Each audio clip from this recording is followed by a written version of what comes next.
Hey Joe. Hey Annalisa, what a great view. You can see the whole city from up here. I know, it's amazing. Can we get your approval to ask some questions? Sure, come on through. Awesome, thanks.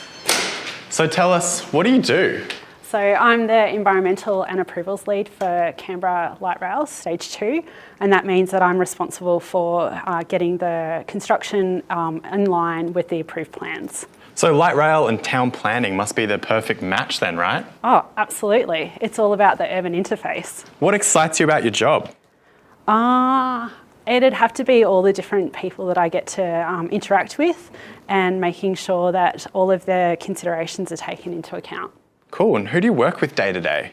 A whole range of disciplines. So it might be the end user, it might be landscape architects, the designers, our clients. It's a whole range of people. Well, so you must know everything about rail. Not at all. I get to interact with a lot of technical disciplines as well, and so I'm really interested in learning off their experience and on getting a project like this off the ground. Fantastic. So Sydney or Melbourne? Oh, it'd have to be Melbourne for me. Why is that? So I think the ease of getting around, trams and trains, it's just so much easier. Cool. What's your highlight so far? Working on a project like this, a major infrastructure project in my hometown, it's pretty cool. Yeah. Is there a design philosophy that inspires you? It'd have to be Canberra. The Garden City movement that Canberra's based off it really inspires me, the fact that people thought about sustainability principles 100 years ago that are coming into place now. It's really cool. That's fantastic.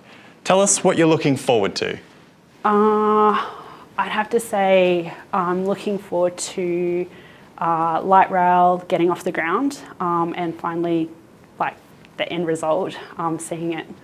Of course. And lastly, what advice would you give to your 20-year-old self? I'd have to say take every opportunity that comes your way, because you never know where it could lead. That's great advice. Well, that's all our questions. So thanks, Annalisa. Thank you.